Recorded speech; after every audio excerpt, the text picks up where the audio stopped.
Syukur Tuhan untuk ibadah yang indah pada sore hari ini. Kami percaya Tuhan ada di tengah-tengah kami, hadirat-Mu yang kudus mengalir di tengah-tengah kami Tuhan. Terima kasih Tuhan, sebentar kami akan mendengarkan kebenaran firman-Mu.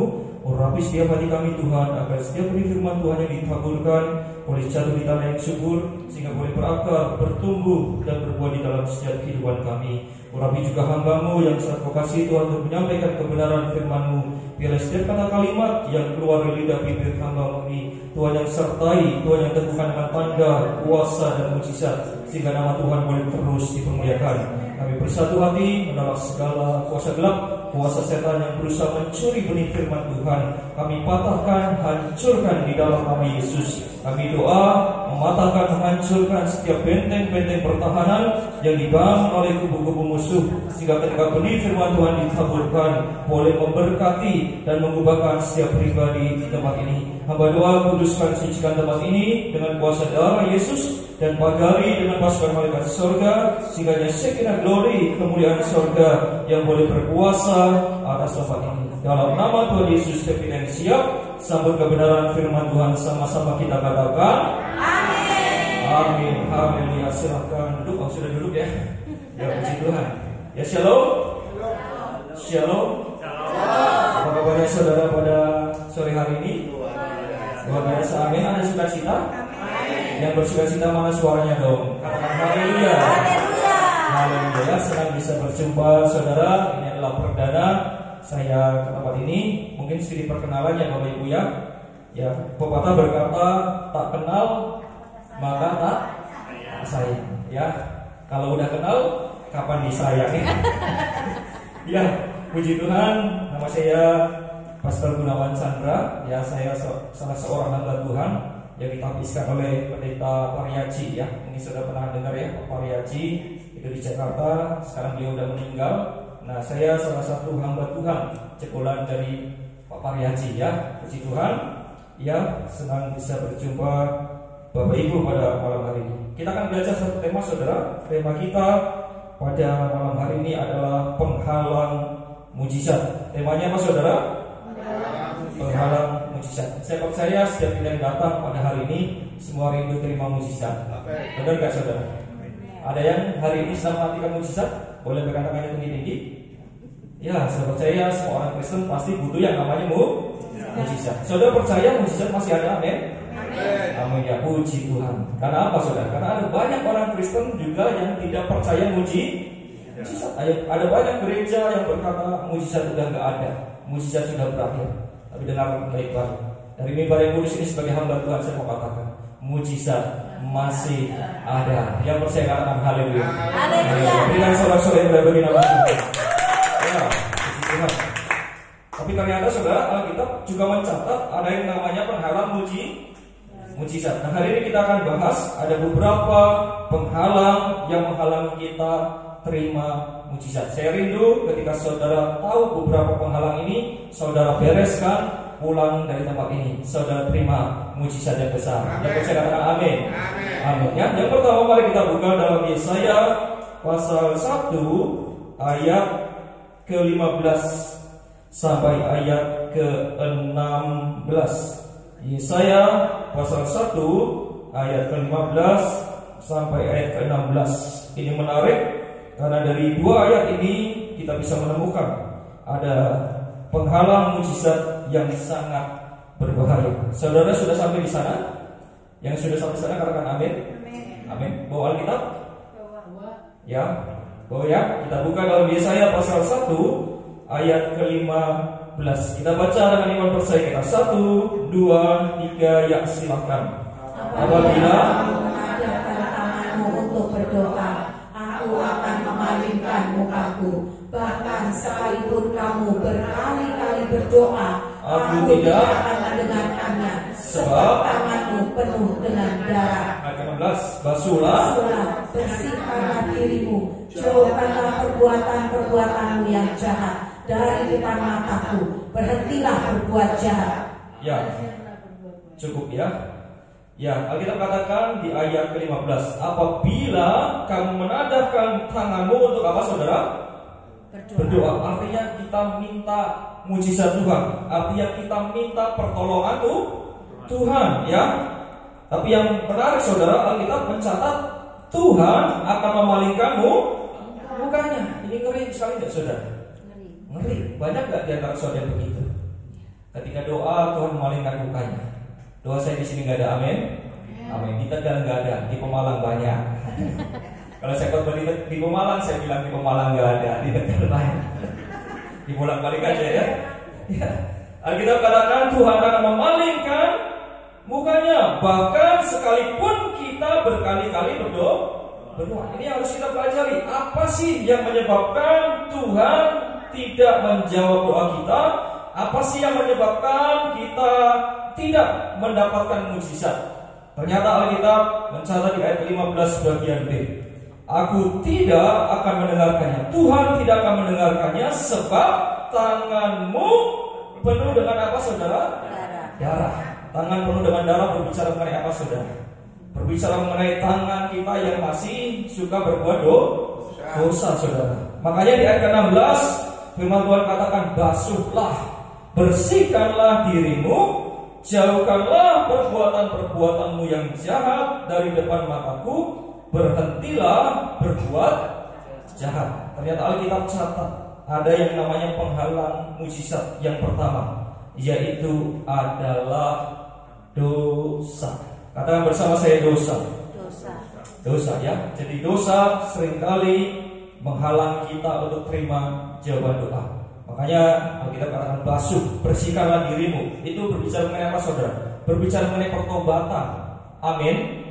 Ya, makanya seringkali kalau ya ada jemaat yang minta didoakan, dia sedang mengalami pergumulan yang berat, saya seringkali minta kepada dia, minta ampun sama Tuhan. Ya, minta ampun, doa puasa. Ya, rendahkan dirimu di hadapan Tuhan. Karena dosa itu seringkali menghalangi kita untuk terima mujizat. Dosa itu seperti kanker, saudara. Saudara tahu kanker ya? Ya, bukan kantong kering ya. Kantong kering ini Om Kris kayaknya. Kanker itu adalah penyakit yang merambat. Kalau nggak segera dipotong, kalau nggak segera dibereskan, dia bisa menghancurkan tubuh. Demikian juga dengan dosa. Ya, kalau kita jatuh dalam dosa, segera minta ampun. Pertanyaan saya, dosamu akan diampuni Tuhan ya? Yes, akan diampuni selama engkau tidak terlambat bertobat. Bapak Rezi sering berkata, kalau you terlambat bertobat, you binasa. Ya, Bapak Rezi selalu berkata, mau itu satu langkah jaraknya dari antara kita. Artinya apa? Ya, artinya kita harus setiap saat bertobat, setiap saat minta ampun sama Tuhan. Demikian juga ketika malam menjelang tidur, saudara minta ampun sama Tuhan. Tuhan, ampuni dosaku, baik yang aku lakukan dengan sengaja maupun tidak sengaja, baik yang aku lakukan dengan perbuatan maupun dengan perkataan. Ya, kenapa harus minta ampun sebelum tidur, saudara? Ada yang tahu nggak, saudara? Karena kita nggak tahu besok masih hidup apa enggak, saudara. Kalau kita besok 12 terlambat minta ampun, kemana saudara? Ke neraka. Ya, kita harus segera bereskan apapun yang menjadi dosa, yang menjadi kesalahanmu. Alkitab katakan juga di Yesaya pasal 59 ayat 1 sampai 3, mengapa kita nggak boleh main-main dengan dosa? Ada di ayat ini. Yesaya pasal 59 ayat 1 sampai 3. Yuk kita buka ayatnya biar lebih jelas.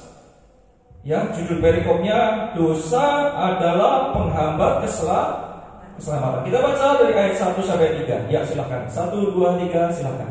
Sesungguhnya tangan Tuhan tidak kurang panjang untuk menyelamatkan, dan pendengarannya tidak kurang tajam untuk mendengar. Tetapi yang merupakan pemisah antara kamu dan Allahmu ialah segala kejahatanmu, dan yang membuat dia menyembunyikan diri terhadap kamu sehingga ia tidak mendengar ialah segala dosamu. Sebab tanganmu cemar oleh darah dan janjimu oleh kejahatan. Mulutmu mengucapkan dusta, lidahmu menyebut-nyebut kecurangan. Nah, ini menarik saudara. Alkitab katakan di ayat pertama, sesungguhnya tangan Tuhan tidak kurang panjang untuk apa saudara? Menyelamatkan. Artinya Tuhan itu sebenarnya mau tolong kita loh. Benar gak saudara? Benar, Tuhan mau berkati kita loh.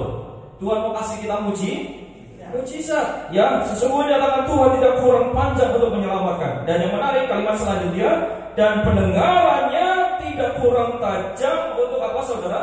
Mendengar. Artinya ketika saudara mengadu sama Tuhan, saudara berdoa sama Tuhan, sebetulnya Tuhan itu dengar. Makanya puji Tuhan orang Kristen kalau doa nggak perlu pakai toa, ya. Kalau tetangga sebelah kan doanya harus pakai toa karena Tuhannya jauh. Amin. Ya, orang Kristen itu hanya dekat. Amin. Ya, puji Tuhan. Jadi nggak perlu pakai toa, ya. Orang Kristen konon katanya adalah orang yang paling dekat dengan Tuhan. Kenapa, saudara? Kenapa? Karena kita panggil Tuhan Bapa. Ya, Bapak, Father, ya, ini bule nih, ya, bule motor, canda banget, ya, panggilnya Father, Bapak, Dad, ya, itu adalah suatu hubungan yang sangat dekat. Makanya orang Kristen adalah orang yang paling dekat dengan Tuhan. Yang kedua paling dekat dengan Tuhan siapa, saudara? Ada yang tahu nggak orang mana? Yang pertama orang Kristen paling dekat sama Tuhan. Yang kedua orang Hindu. Kenapa? Panggilnya Om Swastiastu. Tapi tenang aja, masih lebih dekat kita, ya. Kita adalah anak, bukan keponakan. Amin. Katakan kanan kiri saudara anak Tuhan. Ya. Ya, selanjutnya kita baca lagi ayat yang kedua. Dan pendengarannya tidak kurang tajam untuk mendengar. Nah, ini perhatikan baik-baik ayat kedua. Tetapi yang merupakan pemisah antara kamu dan Allahmu ialah apa, saudara? Kejahatan. Segala kejahatan. Jadi jangan main-main dengan dosa. Dosa itu pemisah. Alkitab katakan pemisah. Seharusnya kita bisa terima janji berkat firman Tuhan. Seharusnya kita ditolong Tuhan. Seharusnya kita disembuhkan Tuhan. Seharusnya kita terima mujizat dan besar dari Tuhan. Tapi ternyata karena dosa yang belum dibereskan, Alkitab katakan ada yang namanya pemisah. Makanya hari ini kalau saudara mungkin susah merasakan hadirat Tuhan, buru-buru minta ampun sama Tuhan. Yes, karena dosa itu seringkali menghalangi kita dengan Tuhan. Yang seharusnya kita diselamatkan jadi terhalang akibat dosa. Kalimat selanjutnya, saudara, dan yang membuat Tuhan menyembunyikan diri terhadap kamu sehingga Tuhan tidak mendengar ialah apa, saudara? Segala dosa. Lagi-lagi dosa. Sebab tanganmu cemar oleh darah dan jarimu oleh kejahatan. Mulutmu mengucapkan dusta, lidahmu menyebut-nyebut kecurangan. Jadi hari ini sebagai hamba Tuhan, saya mau katakan, yuk kita sama-sama bertobat. Amin. Amin. Selama masih ada nafas dalam hidupmu, yang kau pasti diampuni oleh Tuhan. Amin. Mungkin saudara berkata, Pak, tapi dosa saya ini banyak sekali, Pak. Saya mantan pencopet, saya mantan penjahat, saya mantan perampok. Dengan baik-baik Alkitab katakan, selama masih ada nafas hidup, Tuhan masih mau mengampuni. Yang percaya katakan amin. Amin. Tapi kalau udah mati, udah nggak ada lagi ya pengampunan dari itu Tuhan. Makanya saudara jangan doain orang mati. Amin. Ya, jangan kirim-kirim doa. Itu udah percuma, saudara. Alkitab katakan pada saat engkau mati, itu sudah tertutup pintu pengampunan. Makanya kalau saudara bertanya, Pak, kapan waktunya bertobat? Saat ini. Amin. Amin. Katakan kanan kiri saudara, yuk kita bertobat masalah. Ya. Jangan terlambat bertobat. Satu ayat lagi mengenai dosa. Kita lihat ayatnya dalam Mazmur pasal 24 ayat 20. Mazmur pasal 24 ayat ketiga sampai ayat kelima. Ya. Mazmur pasal 24 ayat ketiga sampai ayat kelima. Ini menarik, mengapa dosa itu harus segera dibereskan? Karena ada ayat ini, saudara. Kita baca sama-sama ayat ketiga. Sudah sampai di sana, amin? Ya, 1, 2, 3, ya silakan. Siapakah yang boleh naik ke atas gunung Tuhan? Siapakah yang boleh berdiri di tempatnya yang kudus? Orang yang bersih tangannya dan murni hatinya, yang tidak menyerahkan dirinya kepada penipuan dan yang tidak bersumpah palsu, dialah yang akan menerima berkat dari Tuhan dan keadilan dari Allah yang menyelamatkan dia. Amin. Alkitab katakan, siapakah yang boleh naik ke atas gunung Tuhan?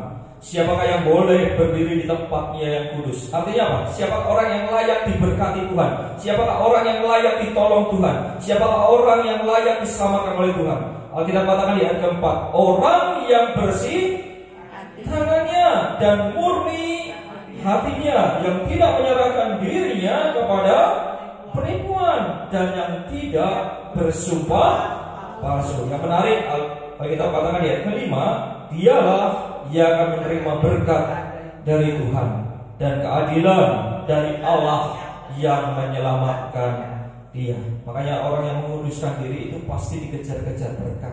Amin. Amin. Ya, berkat itu nggak usah dikejar, Pak. Ya, kita itu beda dengan orang dunia. Kalau orang dunia siang malam banting tulang, kerja keras, tapi Alkitab katakan pada waktu tidur kita diberkati. Yang percaya katakan amin. Amin. Amin. Makanya bersyukur saudara yang di gereja ketiduran. Itu berarti banyak berkat. Enggak ya, bercanda ya. Jangan sampai ketiduran ya. Kalau udah ketiduran saya kagetin saudara. Iya. Ada jemaat saudara di mana itu ya? Tipik. Ya, ketiduran. Saya tegur, Bu, kalau ibadah jangan tidur. Kalau dia ngeles, Pak Pendeta nggak tahu sih Alkitab katakan apa. Pada waktu tidur aku diberkati. Jadi dia punya pedoman, banyak tidur banyak berkat. Minta saya takut pakai minyak urapan ini. Jemaat ya, ngaco ini. Iya.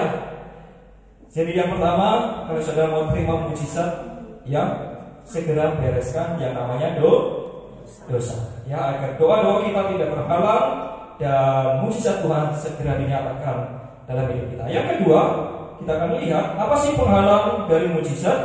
Yang kedua kita buka dalam Matius pasal 17 ayat ke-20. Matius pasal 17 ayat yang ke-20. Ya, kita akan lihat apa sih penghalang mujizat yang kedua. Ya, Matius 17 ayat ke-20. Ini ayat menarik saudara. Kita baca sama-sama dengan semangat. 1, 2, 3 ya, silahkan. Ia berkata kepada mereka, karena kamu kurang percaya, sebab aku berkata kepadamu, sesungguhnya sekiranya kamu mempunyai iman sebesar biji sesawi saja, kamu dapat berkata kepada gunung ini, pindah dari tempat ini ke sana, maka gunung ini akan pindah dan tak akan ada yang mustahil bagimu. Nah, puji Tuhan. Alkitab katakan Yesus berkata kepada mereka, karena kamu kurang percaya. Sebab Yesus berkata kepadamu, sesungguhnya sekiranya kamu mempunyai iman sebesar biji sawi saja, kamu dapat berkata kepada gunung ini, pindah dari tempat ini ke sana, maka gunung ini akan pindah. Dan perhatikan kalimat terakhirnya apa? Takkan ada yang mustahil bagimu. Jadi dari ayat ini saya mengambil kesimpulan, penghalang kita terima mujizat yang kedua karena kita kurang percaya. Amin. Amin. Makanya hari ini bangkitkan iman. Percayalah Tuhan yang kita sembah adalah Tuhan yang dahsyat. Amin. Ya, jangan ragu-ragu. Jangan ragu-ragu, jangan bimbang, karena itu seringkali menghambat kita untuk terima mujizat. Tuhan rindu kok hidupmu diberkati. Katakan amin. Tuhan rindu sakit penyakitmu disembuhkan. Amin. Ya, Tuhan rindu hidupmu dipulihkan. Yang Tuhan mau saudara tangkap itu dengan iman percaya. Yang percaya katakan amin. Amin. Nah, yang menarik saudara mengenai gunung pindah, ternyata sejarah mencatat ada kejadian yang nyata, saudara. Saudara tahu, pernah dengar kisahnya? Di mana? Di Mesir ya, yang tepatnya di Mesir. Di Mesir ada gunung yang pindah akibat doa orang percaya. Pindahnya kalau nggak salah berapa? 3 km ya Bu ya. Bergeser, yang namanya Bukit Pokatam. Saudara boleh cek ya, Bukit Pokatam. Itu ada bukit yang benar-benar bergeser sejauh 3 kilometer akibat doa saudara. Makanya jangan remehkan doamu. Doamu itu penuh kuasa. Yang penting jangan ragu-ragu ya. Kalau didoain pendeta dalam nama Yesus engkau sembuh, saudara jangan mikir sembuh beneran nggak ya? Ya, habis ini ke dokter mana lagi ya? Ya jangan harap saudara terima mujizat. Tangkap dengan iman. Saya percaya, saya pasti sembuh. Ya, jangan berdua hati juga. Andalkan Tuhan 100%. Ya jangan kalau minggu minta doain pendeta, hari Senin ke Suhuyo ya. Ya, Suhuyo katanya dengar-dengar udah bertobat ya. Nggak tahu tobat beneran atau tomat ya. Ya, andalkan Tuhan, percaya 100% sama Tuhan, maka hidupmu pasti akan melihat mujizat. Ya. Nah, yang menarik saudara, Alkitab catat bahwa Yesus ternyata tidak mengadakan mujizat di kotanya, di Nazaret. Itu karena apa saudara? Karena ketidakpercayaan mereka. Jadi hati-hati dengan kebimbanganmu, hati-hati dengan ketidakpercayaanmu. Itu sangat menghambat kerja Tuhan. Amin. Kita lihat ayatnya dalam Markus pasal 6. Ini menarik saudara. Ternyata di kota kelahiran Yesus sendiri, ya Yesus tidak banyak melakukan mujizat. Ya. Markus pasal 6 ayat ke-4 sampai ayat ke-6. Saya akan kasih lihat ayatnya, mengapa kebimbangan itu menghambat orang terima mujizat. Ayat ke-4 silakan. Maka Yesus berkata kepada mereka, seorang nabi dihormati di mana-mana kecuali di tempat asalnya sendiri, di antara kaum keluarganya dan di rumahnya.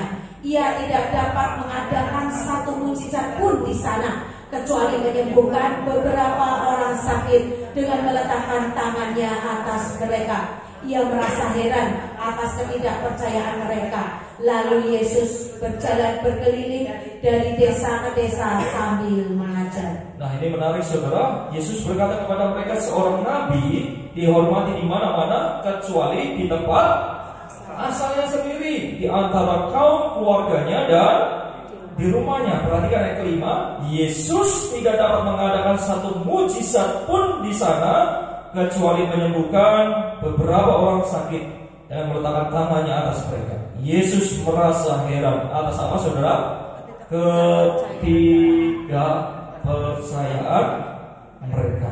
Makanya hari ini kalau saudara sedang bergumul, percayalah 100%. Mau Pastor Benny yang doain saudara, kalau saudara gak percaya, ya saudara gak akan terima mujizat.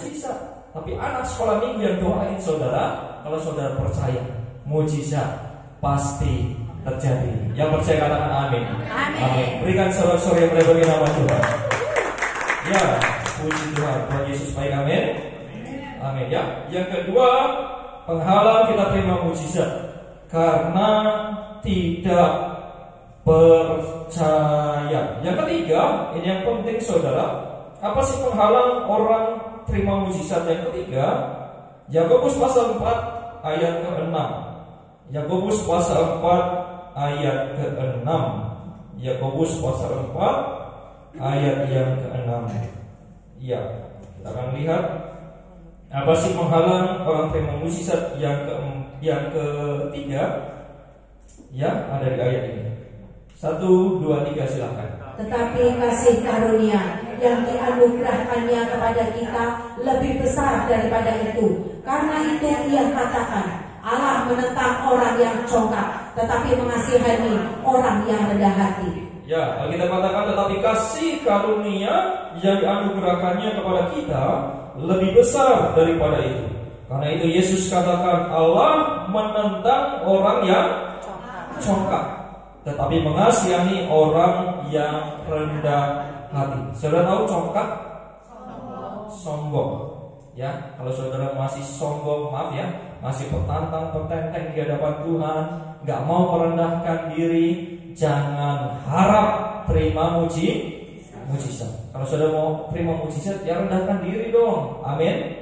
Amin. Banyak nggak jemaat yang masih sombong? Banyak. Oh, di sini ada Bu? Nggak ada. Nggak ada yang ngaku. Nggak ada yang ngaku, tapi saya lihat di sini sih nggak ada. Amin. Amin. Semuanya rendah hati. Amin. Amin. Amin. saya. Saya di Jakarta kadang ya namanya pendeta masih muda kan, ada encim-encim yang memandang saya dari atas ke bawah, atas ke bawah. Kita bingung nih orang ngapain coba.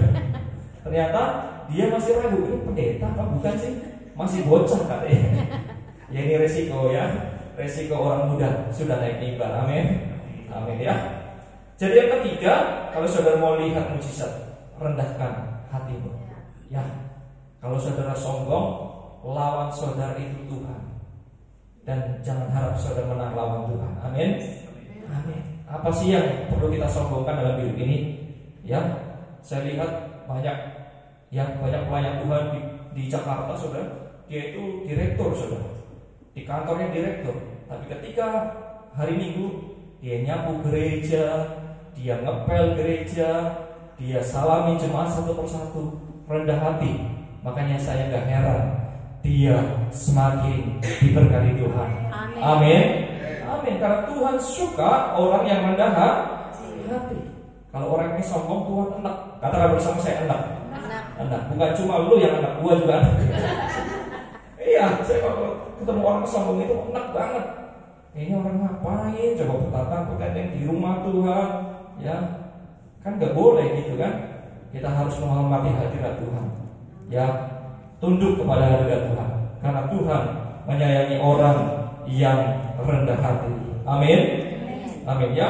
Kalau saudara mau lihat mujizat Tuhan, belajarlah dari orang-orang yang disembuhkan Tuhan. Kita lihat contohnya, Lukas pasal 18. Ayat 38.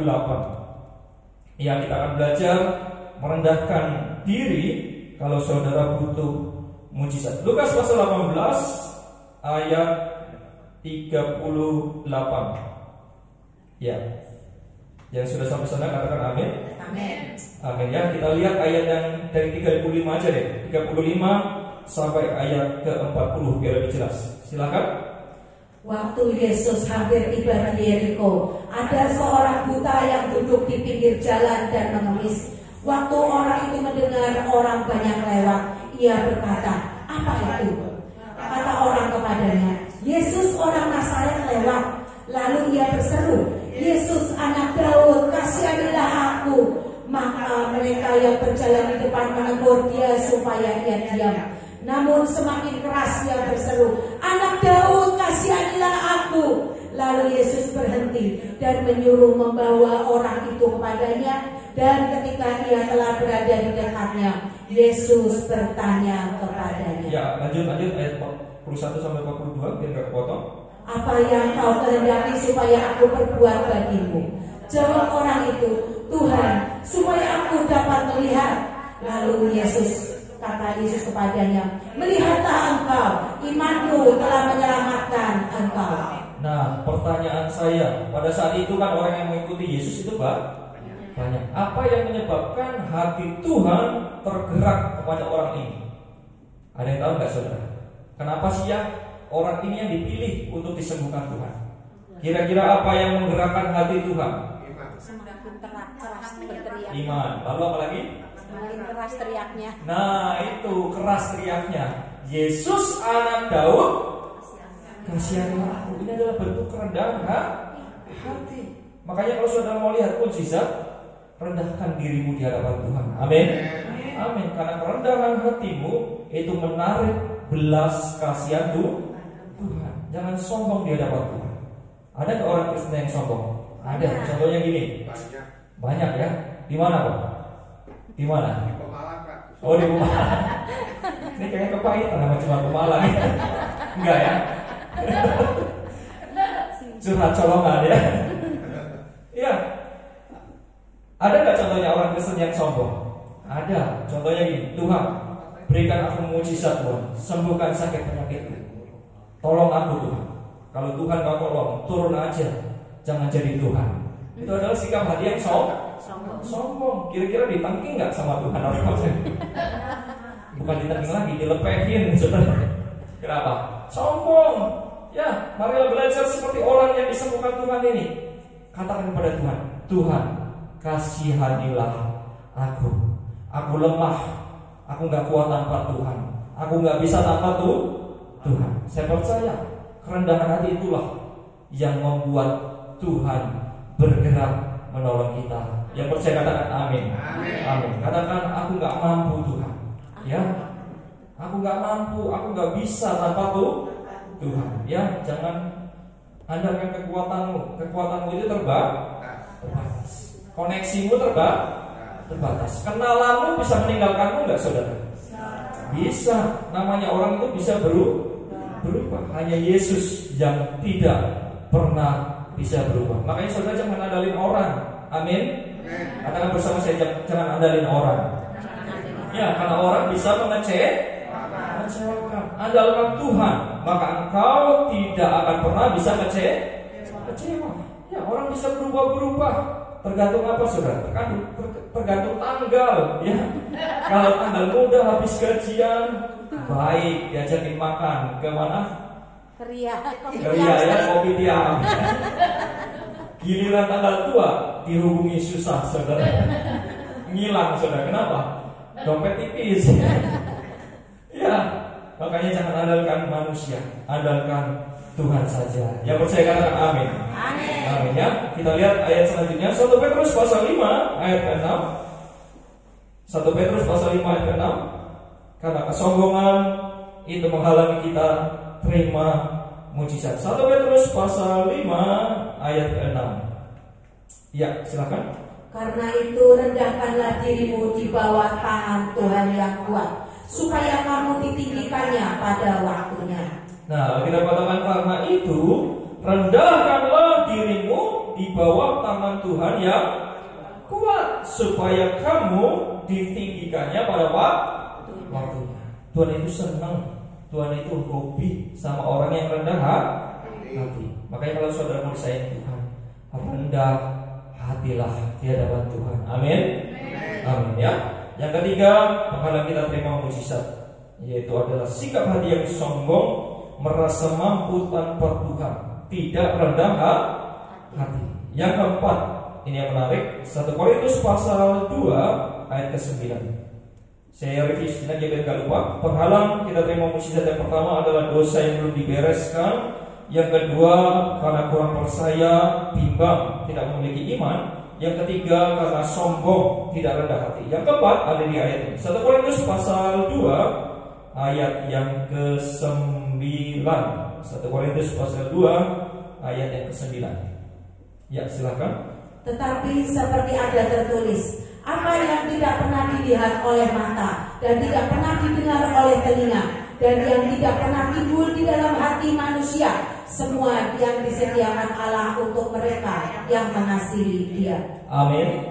Amin. Alkitab katakan, tetapi seperti ada tertulis, apa yang tidak pernah dilihat oleh mata, yang tidak pernah didengar oleh telinga, dan yang tidak pernah timbul di dalam hati manusia, semua yang disediakan Allah untuk mereka yang mengasihi Dia. Artinya apa, saudara? Artinya Tuhan itu kalau mau tolong kita, itu di luar logika kita. Apa yang nggak pernah kepikiran? Banyak nggak kesaksian seperti itu? Banyak. Ada orang nggak kepikiran punya mobil, tiba-tiba dapat hadiah mobil. Yang penting tumpang tangan dulu ya. Kalau ada undian tumpang tangan. Yang penting jangan tumpang tangan mobil pendeta. Amin.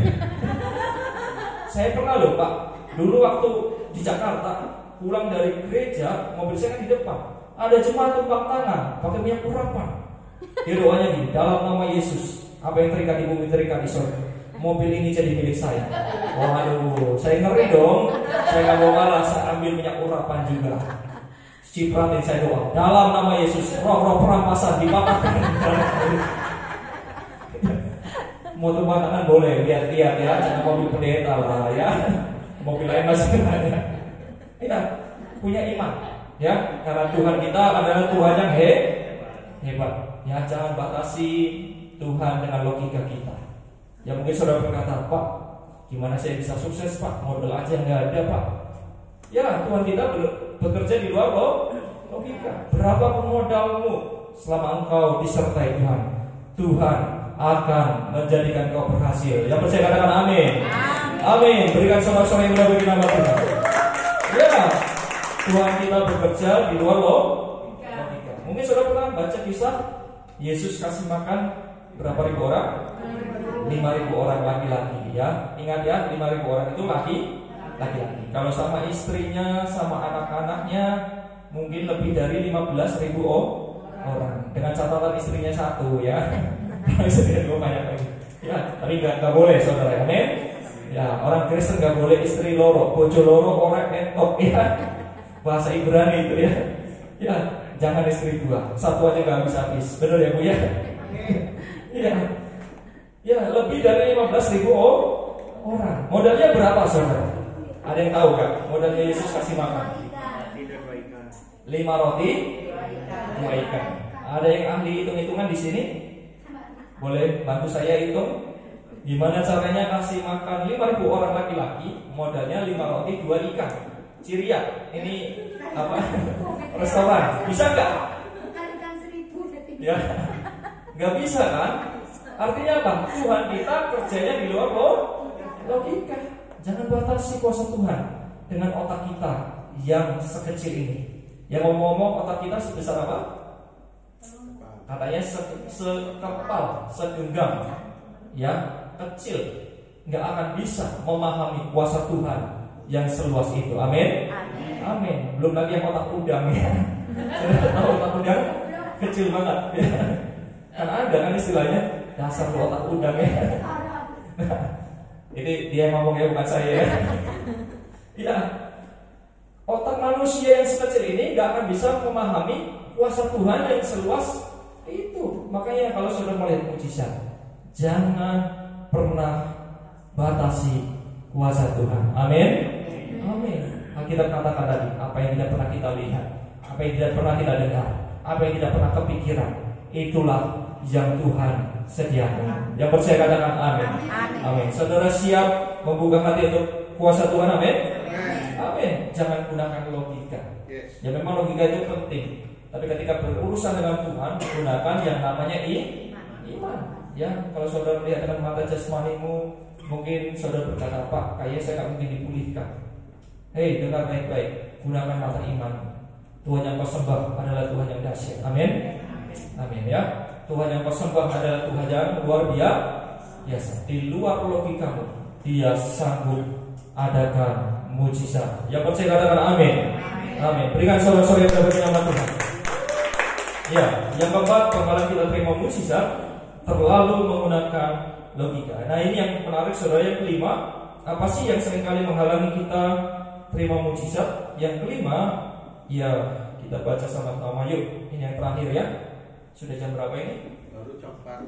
Baru jam 4. Berarti masih bisa 3 jam lagi ya. Jangan ya, saudara enak kita ngoceh capek saudara. Yohanes pasal 5 ayat 1 sampai ayat ke-9. Ini menarik juga saudara, karena ini banyak sekali dilakukan oleh orang Kristen sehingga doanya terhambat, mujizatnya terhalang. Ya, Yohanes pasal 5 ayat 1 sampai 9. Silakan Bu. Penyembuhan pada hari Sabat di kolam Bethesda. Sesudah itu ada hari raya orang Yahudi dan Yesus berangkat ke Yerusalem. Di Yerusalem dekat pintu gerbang domba ada sebuah kolam yang dalam bahasa Ibrani disebut Bethesda. Ada 5 serambinya. Dan di serambi-serambi itu berbaring sejumlah besar orang sakit, orang-orang buta, orang-orang timpang, dan orang-orang lumpuh yang menantikan goncangan air kolam itu. Sebab sewaktu-waktu turun malaikat Tuhan ke kolam itu dan menggoncangkan air itu, barang siapa yang terdahulu masuk ke dalamnya sesudah goncangan air itu menjadi sembuh, apapun juga penyakitnya. Di situ ada seorang yang sudah 38 tahun lamanya sakit. Ketika Yesus melihat orang itu berbaring di situ, dan karena ia tahu bahwa ia telah lama dalam keadaan itu, berkatalah ia kepadanya, maukah engkau sembuh? Jawab orang sakit itu kepadanya, Tuhan, tidak ada orang yang menurunkan aku ke dalam kolam itu apabila airnya mulai goncang. Dan sementara aku menuju ke kolam itu, orang lain sudah turun mendahului aku. Kata Yesus kepadanya, bangunlah, angkatlah tilangmu dan berjalanlah. Dan pada saat itu juga sembuhlah orang itu, lalu ia mengangkat tilangnya dan berjalan. Tetapi hari itu hari Sabat. Nah, ini menarik saudara. Ternyata di Israel ada yang namanya kolam Bethesda. Saudara pernah ke Israel? Yang pernah ke Israel boleh berkata yang tinggi-tinggi? 1, 2, 3, 4. Wah, luar biasa ya. Pendetanya juga belum ke sana ya. Cuma udah duluan. Puji Tuhan ya. Kapan-kapan kita sama-sama ke Israel, amin. Imanin dulu ya. Ya. Judulnya apa? IFLC Tegal Goes to Holiness. Ya, luar biasa. Nanti sponsornya Om Chris ya. Ya, imanin dulu ya. Jadi di Israel itu ada yang namanya kolam Bethesda. Dan mitosnya di kolam itu terjadi penyembuhan. Yang mitos yang beredar saat itu, ya banyak orang buta, orang timpang, orang lumpuh yang menantikan goncangan air kolam. Kenapa? Karena orang Israel percaya sebab sewaktu-waktu ayat keempat, sewaktu-waktu turun malaikat Tuhan ke kolam itu dan menggoncangkan air itu. Barang siapa yang terdahulu masuk ke dalamnya, sesudah goncangan air itu menjadi sembuh. Ya, pada saat itu beredar kepercayaan, beredar tradisi. Kalau orang yang masuk duluan itu yang sembuh. Demikian juga orang yang sakit ini. Ya, orang sakit ini sakitnya apa? 38 tahun lamanya sakit ya. Nah, yang menarik saudara, orang ini percaya bahwa yang menyembuhkan itu goncangan air kolam itu. Padahal pada saat itu dia berjumpa dengan Yesus. Nah, pertanyaan saya, kalau saudara jadi orang itu, ketika Yesus menghampiri saudara, ya Yesus bertanya, maukah engkau sembuh? Apa jawabanmu? Mau kan? Gampang kan? Cukup berkata mau. Tapi yang mengerikan, orang ini berkata apa? Ayat ke-7. Jawab orang sakit itu kepadanya, Tuhan, tidak ada orang yang menurunkan aku ke dalam kolam itu. Apabila airnya mulai goncang dan sementara aku menuju ke kolam itu, orang lain sudah turun mendahului. Padahal yang Tuhan mau, cukup kata mau. Tapi orang ini kan belibet ya.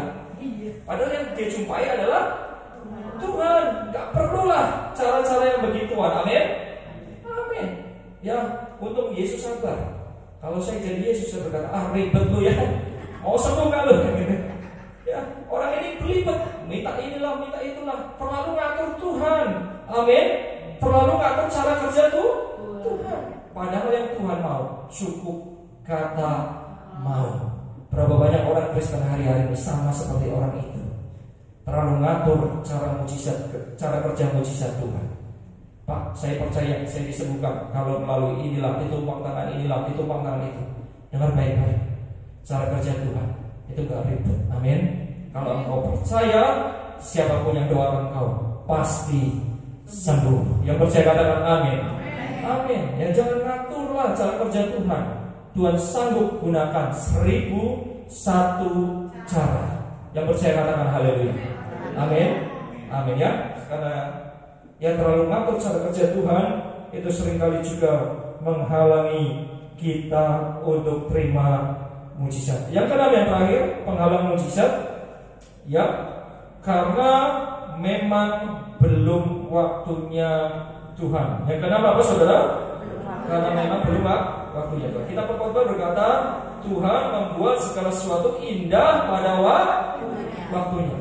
Jadi kalau saudara sudah merasa, Pak, 1-5 udah beres Pak, nggak ada penghalang yang saya lakukan, yang mungkin yang ke-6 ya, belum waktunya Tuhan. Mungkin saudara berkata, Pak, tapi kapan waktunya? Ya jangan tanya saya ya, tanya Tuhan. Amin. Saya kan nggak tahu kapan waktu Tuhan untuk setiap kita. Dan yang menarik saudara, dalam Yunani, dalam bahasa Yunani, yang kata waktu itu menggunakan banyak bentuk ya. Ada yang namanya kairos, ada yang namanya kronos. Saudara tahu bedanya kairos dan kronos? Kairos itu waktu Tuhan, tidak bisa diprediksi. Kapan Tuhan mau, Tuhan tolong kita. Itu kairos. Nah yang kedua ada yang namanya kronos. Kronos itu dari bahasa Yunani, ya. Itu artinya urutan waktu. Misalnya hari ini hari Minggu, besok hari apa? Senin. Besok lagi hari? Nah, puji Tuhan semua lulus STM ini. Ya, itu urutan waktu. Kronos. Makanya saudara mungkin dengar istilah katanya kronologis. Tapi kabar baiknya, Tuhan kita tidak bekerja di zona waktu Kronos, tapi Tuhan kita bekerja di waktu Kairos. Yang percaya katakan amin. Amin. Amin. Berikan sorak-sorai yang boleh bagi nama Tuhan. Ya, haleluya ya. Kita kan nggak tahu nih habis ibadah tiba-tiba Tuhan kasih mujizat. Amin. Amin. Amin. Mungkin saudara yang baru pertama datang justru yang paling cepat terima mujizat. Maksudnya saya, ini kan saya baru datang kan. Oh iya, yang Chris juga nih. Iya. Oh dia udah 2 kali ya Bu ya. Iya. Ya karena Tuhan kita bekerja di Kairos, tepat pada waktunya. Sama seperti pertandingan bola. Mungkin babak pertama saudara belum melihat mujizat.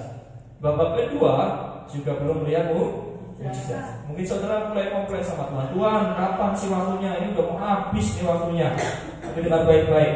Justru pada waktu injury time Tuhan seringkali tolong kita. Amin.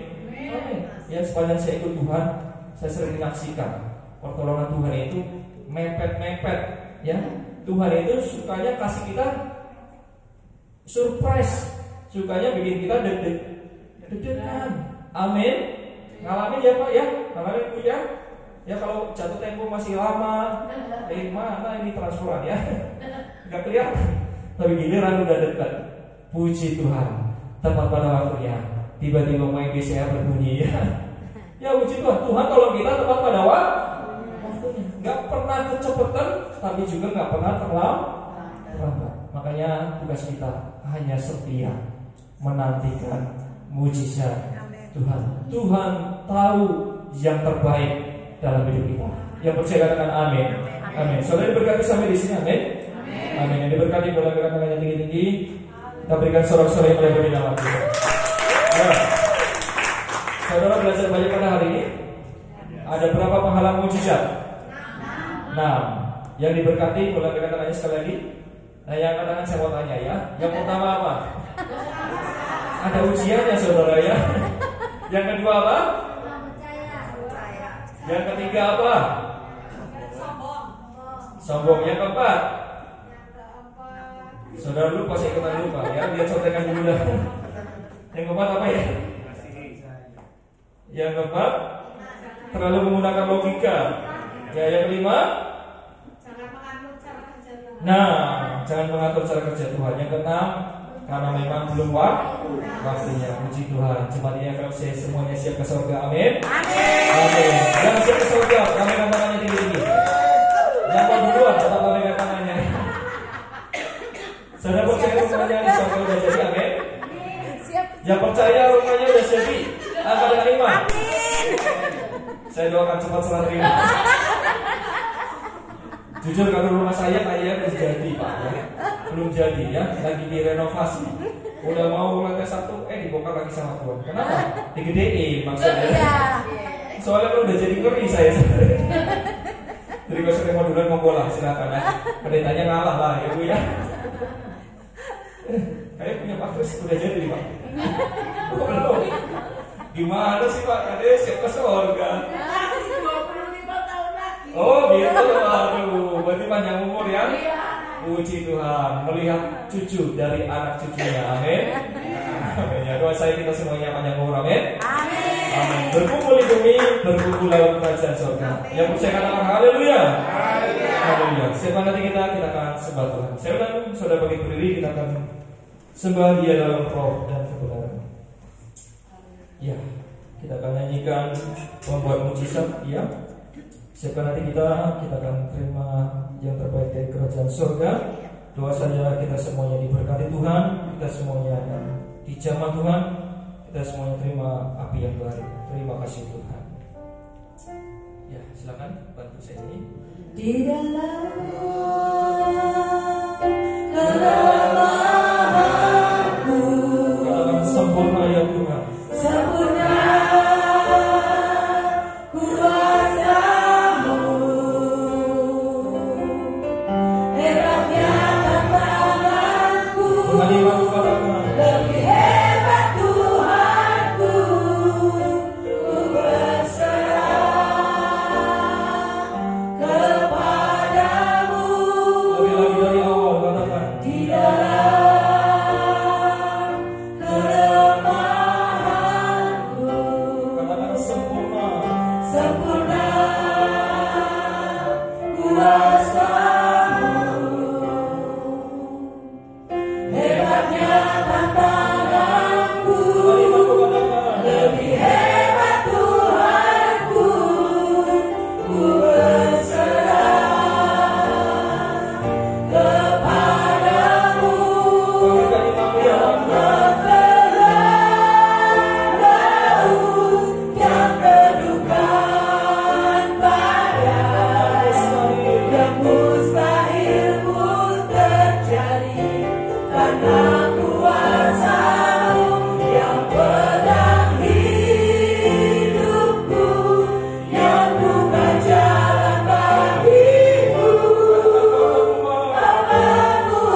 Hadirlah di hadapan Tuhan, hancur hati di hadapan Tuhan.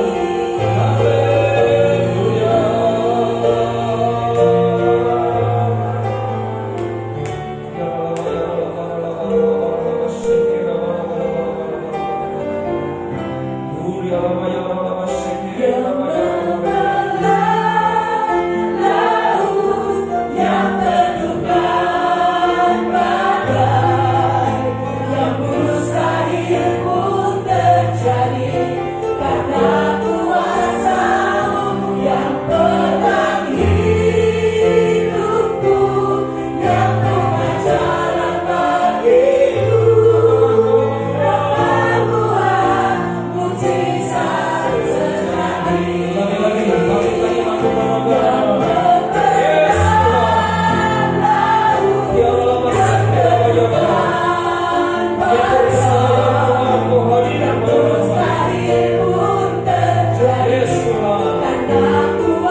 Percaya setiap kami datang dengan kerinduan dan kehausan, kami membuka hati kami telah terima api pengurapan yang baru.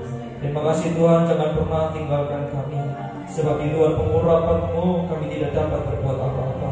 Tapi kami percaya di dalam kuasa-Mu, di dalam hadirat-Mu, kami cakap menanggung segala perkara. Terima kasih Tuhan, kami sudah dengar kebenaran firman Tuhan. Hamba doa bila setiap kebenaran ini menuntut setiap bangga hidup kami, sehingga melalui hidup kami nama Tuhan akan terus dipermuliakan. Terima kasih Tuhan, kami serahkan ibadah kami dari awal pertemuan hingga akhirnya hanya di dalam satu nama yang penuh kuasa, di dalam nama Tuhan Yesus Kristus. Dan sudah diberkati Tuhan, sama-sama kita katakan amin.